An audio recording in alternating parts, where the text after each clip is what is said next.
Yo, what is good, YouTube? It is First Listen back with another music reaction with Portishead. Portishead self-titled album. This is Portishead's second album. I've heard Dummy and I was impressed and thrown off because, first of all, it was not electronic as the genre was trying to say. It was rap. I was completely thrown off by just it was not like all jokes aside, all jokes to the side, I did not think that it would be like that when I first played it. I just had something else in my head. It was gonna be like some disco, electronic something. Wasn't that? This album released January 1st, 1997. That is crazy because that is the year that I was born. So I feel great to at least have been alive at one of these listens that I was alive at some point. Maybe not that day, but at some point I was born. So I don't feel as old as some people try to say like I'm uncle. So you guys are here because you want to know how I feel about this album. I want to describe this sound of this album, how it made me feel. I have to go into that mindset because this album is very, and I mean very, emotional, depressing, dark, frightening, fire, hard as. This album created such a dark cloud atmosphere. Yeah, from the cover art, I should have known. You know, it was there. Dummy was already dark. You know, it already had that gloom to it, sadness to it. But this is just another level. I mean, it was spooky. I mean, it was scary. I mean, it was frightening. But in a beautiful, in a great, amazing, creative way. I really enjoyed it. And don't even get me started on the production. Amazing. I mean, every time the beat would start, I would just be like, oh snap, like what's about to happen? Like, because I know what they did before, and man, it just exceeded my expectations. But they also tried a lot of things, it seemed like, on this album. I noticed that they had two collaborators on there, Nick Ingman and Orchestra. I don't know exactly who contributed to what, but what I will say is that it worked very well. I mean, hearing the orchestra elements, as we know, that's one thing I love. Yes, that's my dog right there if you see something. It had this very sample hip hop boom bap esque to it, and it still has the same thing here, but just further, and they added other elements to it musically to raise that bar. And did they fucking raise that bar? Yes. Like I said, they created this really dark, gloomy world with the lyrics from Beth and how she used her voice on this album. Obviously, beautiful voice, you know, and I feel like she's the best one to do it for this type of vibe. They created that aesthetic, and I think that they stuck to what they knew that worked, and they executed. I really enjoy this album, even though I was looking back and forth half of the time, being confused. Like, what am I listening to, and why am I feeling so weird right now? And I don't really have any words to say. But them beats bang though. And I want to talk about some of the songs that I enjoyed on this project. All Mine, Undenied, Over, Humming, Morning Air, 7 Months, Only You, Elysium, and Western Eyes. And one thing I would like to touch on before I dig into my favorite songs from that and why I like those. What I noticed with this album and their albums in general, from what I've heard, is that it's very poetic. They're not direct, but they're also direct, but it's like deeply layered. You know, it's not just this is what it is and this is how I feel.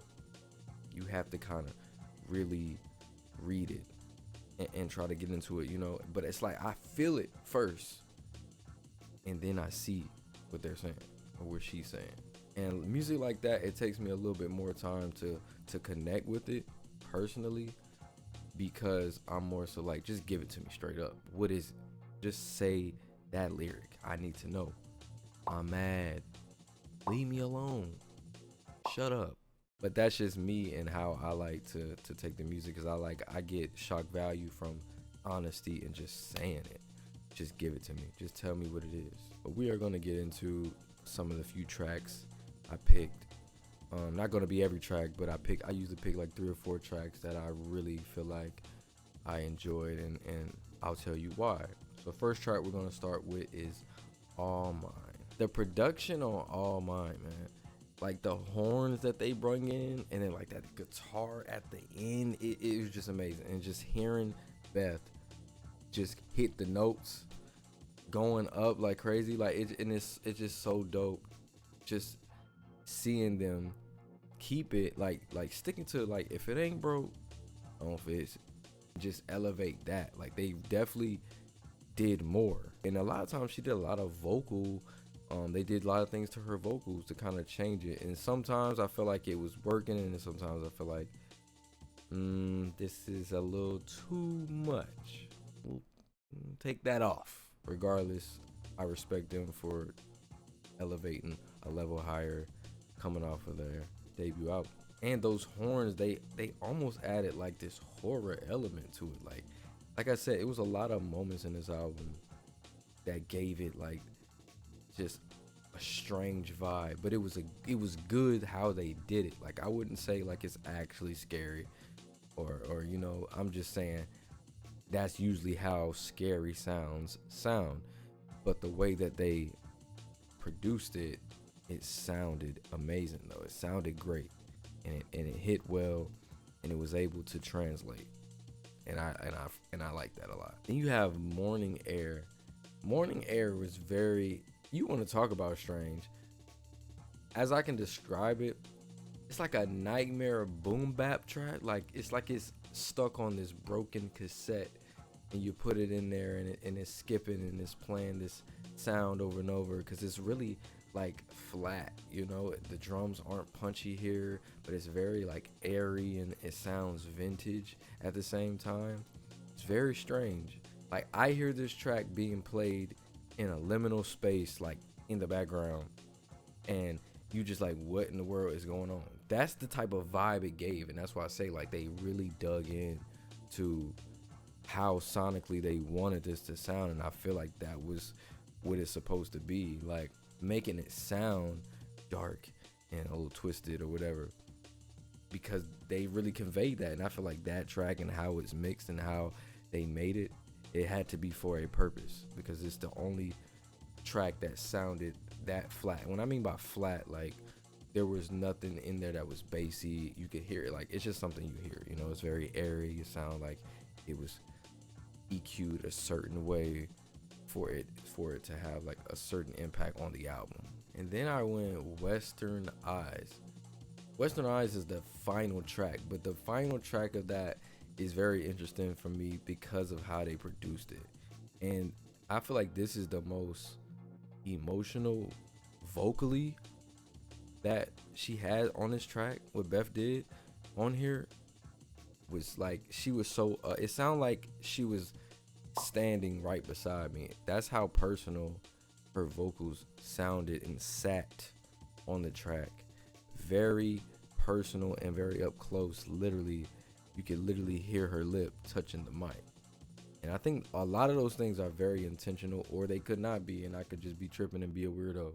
And that piano was just menacing. But oh my God, did it just work well.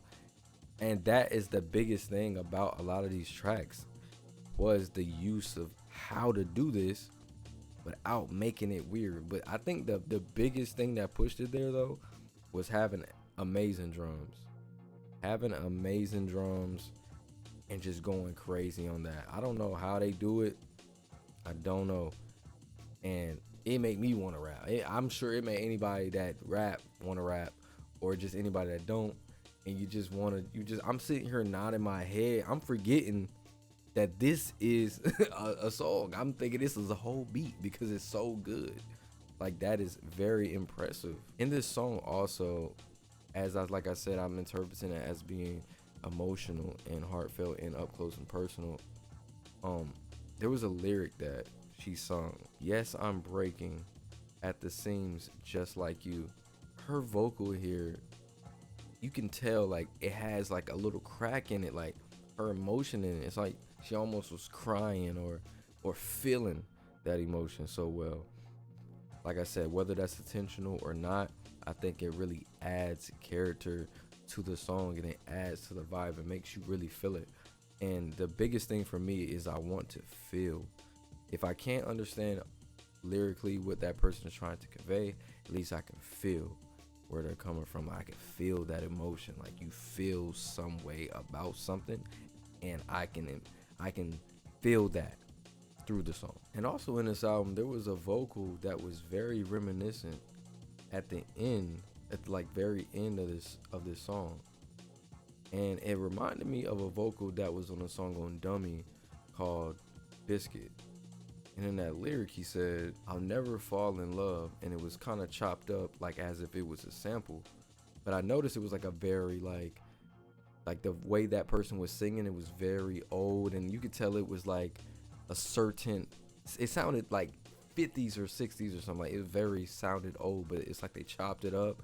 But someone in the comments one time told me that they like sampled their own songs. So I thought that was very cool. But it seemed like here that person was actually singing on that song. I feel so cold on hookers and gin, this mess we are in. And I thought it was a really dope touch to add to like the end of that song with a familiar voice, and just how unique that singing voice is. It's so cool. It really added to like this world and atmosphere that Portishead created. So I really dig that track a lot. I really thought that was a great way to like just end the album, like do it like that. And now I want to talk about my standout track. So the thing that's tricky about this is that my standout track here is a track that isn't a track that I would say I like. It's true, I said it. I don't really like it. But that's not to be the worst thing in the world. It's just I felt like there was reason to why I didn't like it. This track is called Half Day Closing. So I want to talk about this track, right? The track isn't bad, okay? My issue with it is that I felt like it was just doing a little too much. The album was doing what it needed to do. It was already scaring the shit out of me, okay?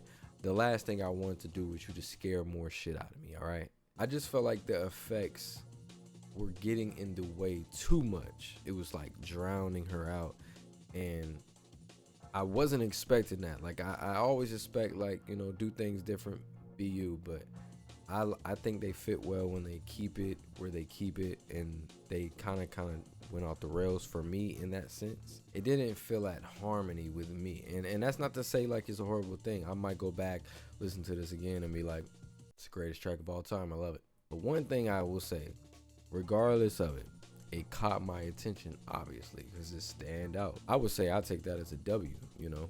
But like I said, it's very unique, and I appreciate art and people being unique and pushing that envelope. It stood out to me, even if I didn't really like it. But at the end of the day, man, I respect it. But if I had to give it a woo count, I give it a 4 out of 5 woos. I really enjoyed this album a lot.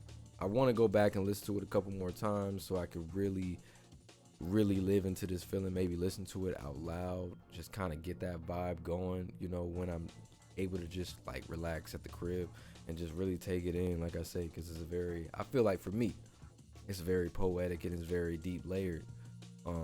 And I want to really hear what she's saying because I really was feeling what she was saying. But other than that, guys, I enjoyed it. I hope you guys enjoyed my music review. Until next time, to the next video, and to the next reaction.